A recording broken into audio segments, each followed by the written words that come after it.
بسم الله الرحمن الرحيم السلام عليكم kulanti habboon daawada idil ahaantiinba waxaad ku soo dhawaad qaybtii toddobaad ee sheekadeennii takoon qaybtan waxay maanta inoogu bilaamaysaa sida mar kale ayuu haddana furay oo ku dhiiraday in uu akhriyo waa qoraal dheer oo waxay hadalkeedii ku bilowday sidan walaalo axmed waad mahadsan tahay ma aqaan waxaan abaalkaaga ku gudo aniga oo aad u liita isla markaana dhaawac ah ruuxii sida ay galayna iga rooray ayaad ii timi oo dhakhtarka ii keentay maal maskax iyo muruqbana waad ii hurtay waxaad ka mid tahay dadka tirada yar ee adduunka ugu qiimaha badan weligay ismaan odhan nin sidaa u wanaagsan ayaa adduunka korkiisa saaran markii aad ii soo gashay sida naxariista badan ee aad iila hadashay markaan koomada ku jiray sidii aad ii dul fadhiday markii aan ladnaaday sidii aad cunnada iigu doonaysay markii aan u baahnaa cid ii soo warwareejisa sidii aad ii garab socotay kolka aad ii yar weydo sidii aad iiga warwaraysay waxaas oo dhan waxay ka mid yihiin wanaagyada aad ii samaysay mana ilaawi doono walaalo abaalkaagana waan kuu hayaa waanan kuu hayn doonaa walaal intaa markii uu akhriyey ayuu arkay isagoo ilmo ka qubanayso ma garanayo sababtase waxaad mooddaa durtaba inuu u xiisay qoraalkan markii uu akhriyey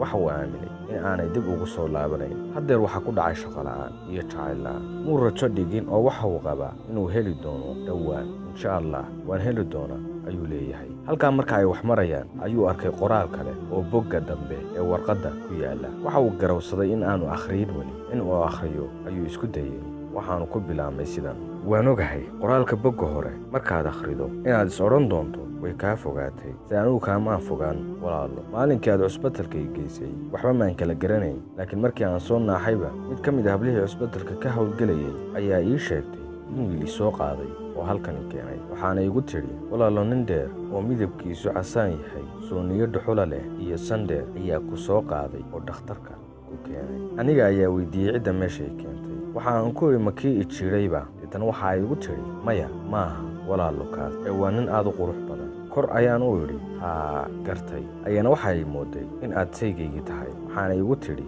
maasha allah walaalo gabadh qurux badan ayaa tahay nin qurux badanna wuu ku qabaa anigu uma jawaabin ee waan iska aamusay waxaan rabay in aan ku arko waabaad ii timi cajiib sidii lay sheegayba waad ka qurux badan tahay waxaan iska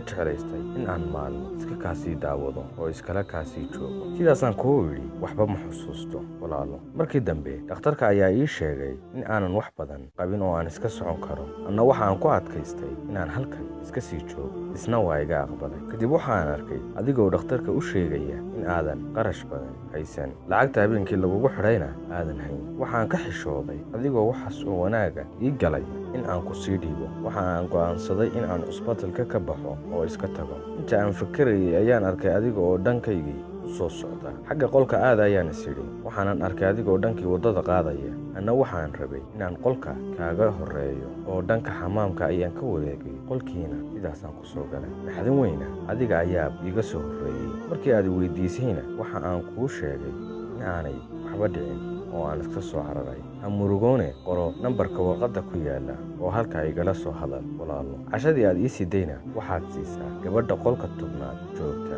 ilmo yar ayay nuujinaysaa habeen kastana cashada waa lagala soo daahaaye magacayguna waa cayuuni cali cabdilaahi axmed lambarkii warqadda ku qornaa ayuu qortay aad ayuu arrinkaa ugu farxay wuu neeftuurayaa sidii qof naqasku saacado badan ayay marna uu dhoolla caddaynaya muu filayn waxa meesha ka dhacay arrinkuna waxa uu ku noqday mid cajiiba markiiba waxa uu u kabaylaaday dhankii gabadha ay tidhi cashada u keen qolkii tobnaad ayuu yimi waa hooyo ilmo yar nuujinaysa xoogaa diifina hayso si hoose ayuu ugu yidhi hooyo cashadan ayaa laigu kaa soo dhiibay waxa ay ku tidhi yaa igu kaa soo dhiibay sidaa marka ay ku tidhi waxa uu ku yidhi isna inan ayaa igu kaa soo dhiibtay inta ay tidhi haa macayuuni ayaa kuu soo dhiibtay haa ayuu ugu jawaabay markaasay ku tidhi inantaas cayuuni waa boqorad wacdalle allaha barakeeyo isna uurku ka leeyahay anna boqorkeedii baan ahay hooyadiina sidaasuu kaga soo baxay isaga oo iska faraxsan waxa uu weli dhegta haystaa cashada qaybtii cayuunina hooyadaasaa rabbi u calfay inuu iska togo ayuu damcay gaadhigiisii ayuu dhankii u yaallay yimi waannu iska soo kaxaystay inta uu waddada ku soo jiray waxa uu ka fekerayay boqoraddaas iyo sidii uula hadli lahaa maxaad ku dhahdaa halkeeduu ga bilowdaa su'aalahaas waxa uu isweydiinayay intuu jidka ku soo jiray aqalkii ayuu yimi dharka ayuu iskala baxay waa kaa iska qubaystay cashadii ayuu iska cunayaa xoogaa ayuu buug akhristay qolkii jeefka xaggiisii ayuu u kacay. sariirta guudkeeda